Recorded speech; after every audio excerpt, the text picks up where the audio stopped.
बांग्लादेश से सीखें और यूक्रेन न जाए पीएम मोदी। जानेंगे एक्सपर्ट ऐसा क्यों कह रहे हैं। तो वहीं दूसरी तरफ भारत ने इतिहास रचा 1000 केजी का बम फोड़कर। जियोपॉलिटिक्स में बहुत कुछ चल रहा है, हमेशा की तरह जानने को मिलेगा बहुत कुछ। आइए जानते हैं इन खबरों को विस्तार से। यूक्रेनी सेना ने रूस को एक और बड़ा झटका दिया है। यूक्रेन के राष्ट्रपति वोलोदिमीर जेलेंस्की ने गुरुवार को कहा कि यूक्रेनी सेना ने रूस के सुदजा शहर पर कंट्रोल कर लिया है। दूसरे विश्व युद्ध के बाद ये पहली बार है जब रूस के इतने बड़े इलाके पर किसी विदेशी सेना ने कब्जा किया है। इससे पहले रूस के एक बड़े इलाके को सिर्फ हिटलर ने कब्जाया था। रूस का कुर्स्क शहर पहले ही यूक्रेनी सेना के कब्जे में है। यहाँ से 105 किलोमीटर दूर सुदजा शहर मौजूद है। यूक्रेनी मिलिट्री चीफ अलेक्जेंडर सिर्स्की ने कहा है कि यूक्रेनी सैनिकों ने अपने हमले की शुरुआत के बाद से 1150 वर्ग किलोमीटर की जमीन और 82 गाँवों पर कब्जा कर लिया है। सिर्स्की ने कहा कि उनकी सेना ने अपना यहाँ एक ऑफिस भी स्थापित कर लिया है। उन्होंने कहा कि कानून और व्यवस्था बनाए रखने और नियंत्रित क्षेत्रों में आबादी की प्राथमिक जरूरतों को पूरा करने के लिए सुदजा में एक सैन्य कमांडेंट का कार्यालय स्थापित किया गया है।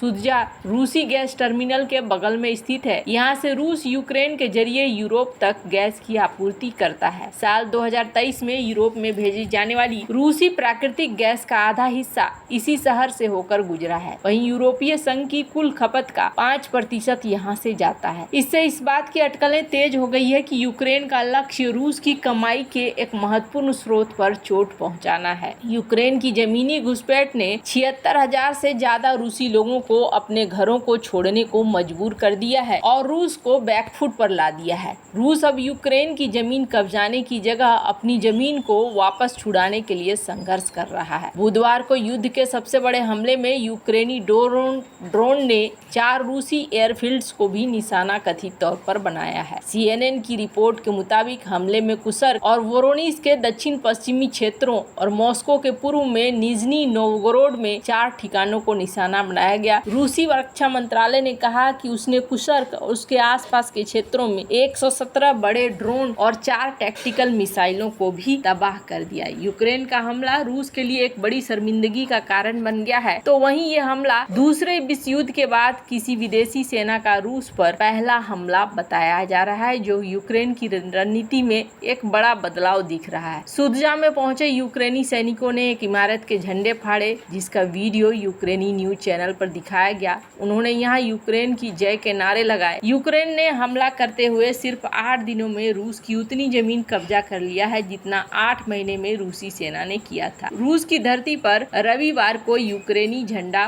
फहराया गया है। अब यहाँ घेराबंदी वगैरह शुरू हो गई है। रक्षा मामले के चर्चित विशेषज्ञ ब्रह्म चेलानी ने एक्स पर लिखे अपने पोस्ट में पीएम मोदी को यूक्रेन जाने के बजाय पड़ोस पर ध्यान देने की सलाह दी है। चेलानी ने लिखा है, पीएम मोदी की कीव यात्रा के लिए सबसे ज्यादा खराब टाइम कोई नहीं हो सकता है। रूस की सेना यूक्रेनी सेना के घुसपैठ के बाद भीषण जवाबी कार्रवाई की तैयारी कर रही है। अमेरिका की सीज फायर में कोई रुचि नहीं है, लेकिन उसने कहा है कि वो रूस और यूक्रेन के युद्ध में भारत के शांति लाने वाले प्रयासों का स्वागत करता है। बांग्लादेश में उलट पुलट के बाद पीएम मोदी को भारत के रणनीतिक बैकयार्ड की चुनौती पर फोकस करना चाहिए। चेलानी ने एक लेख में कहा कि यह स्पष्ट है कि अमेरिका और भारत पिछले साल जॉइंट स्टेटमेंट में प्रण कर रहे थे कि वे दुनिया में सबसे करीबी पार्टनर बनेंगे, लेकिन इसके बाद भी ईरान से लेकर म्यांमार तक वाशिंगटन के हित भारत के मुख्य हितों से मेल नहीं खाते हैं। बांग्लादेश भारत के लिए ताजा खतरे की घंटी है। उन्होंने कहा कि इस वास्तविकता ने भारत को दुविधा में डाल दिया है कि उसके लिए कोई आसान विकल्प भी नहीं है। हालांकि भारत अमेरिका से मजबूत रिश्ते बनाना जारी रखेगा, लेकिन भारत के पड़ोस में उसके ये कदम बहुत धक्का देने वाले हैं। उन्होंने कहा कि भारत ने जहां बांग्लादेश की घटनाओं पर गहरी चिंता जताई है और चेतावनी दी है, वहीं भारत के करीबी रणनीतिक दोस्त अमेरिका ने बांग्लादेश में इस तख्तापलट का स्वागत किया और बदलाव को पूरा समर्थन देने का ऐलान भी किया। इस बीच अमेरिका ने कहा कि वो रूस और यूक्रेन के बीच जारी युद्ध के दौरान दोनों देशों के बीच शांति लाने के भारत के प्रयासों का स्वागत भी करता है। अमेरिका के विदेश मंत्रालय के उप प्रवक्ता वेदांत पटेल ने यहाँ ये बात कही। पटेल इस महीने के अंत में पीएम नरेंद्र मोदी के संभावित यूक्रेन यात्रा के बारे में पूछे गए सवाल का जवाब दे रहे थे। उन्होंने कहा कि हम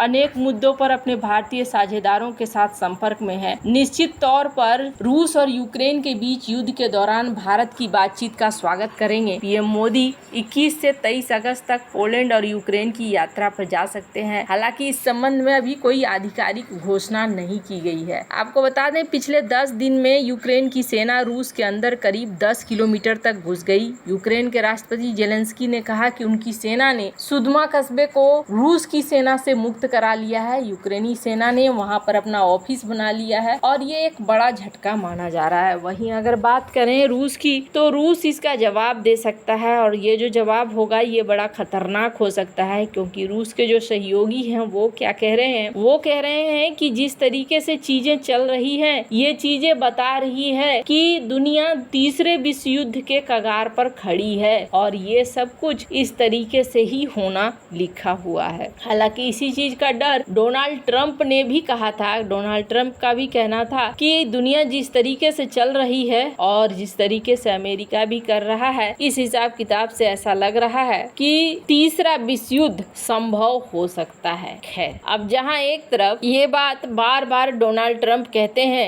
कि अगर मैं राष्ट्रपति नहीं बना तो समझ लो कि यहाँ पर तीसरा विश्व युद्ध होकर रहेगा। इन्होंने इस बात को कहा था, ये बात तो बिल्कुल सही है जो उन्होंने कहा था और ऐसा होता हुआ दिख भी रहा है कि दुनिया धीरे धीरे नजदीक पहुंच रही है। खैर, अब जहां एक तरफ ये सब कुछ चल रहा है, वहीं भारत ने भी एक बड़ा कारनामा किया है और इस कारनामे के तहत भारत ने 1000 केजी का बम गिराकर परीक्षण किया है। भारत की प्राइवेट फर्म अदानी ग्रुप ने गौरव बम, इसको डीआरडीओ की तरफ से परीक्षण किया गया और इस परीक्षण में 1000 केजी का ग्लाइड बम इसको छोड़ा गया और जिसके बाद देखा गया ये बिल्कुल एक्यूरेट डेटा के साथ इसने परफॉर्मेंस करा और जो ट्रैकिंग सिस्टम वगैरह डिप्लॉयड थे ये बहुत ही बढ़िया तरीके से काम कर रहे थे। इसे ड्रॉप करने के लिए उड़ीसा के कोस्ट पर सुखोई 30 MKI का इस्तेमाल किया गया। ये चीज डीआरडीओ के द्वारा, मिनिस्ट्री ऑफ डिफेंस के द्वारा पब्लिश की गई और ये भारत के बढ़ते हुए कदम की ओर दिखा रहा है। सबसे अच्छी बात यह है कि इसे बड़ी संख्या में मैन्युफैक्चर किया जा रहा है। अब प्राइवेट फार्म्स भी इस मामले में आ रही हैं, तो इससे भारत को फायदा ये हो रहा है कि प्रोडक्शन इनका बहुत तेजी से होगा। इस तरह के बम बनाने की जरूरत भारत को बहुत ज्यादा थी और अब जबकि भारत इन चीजों को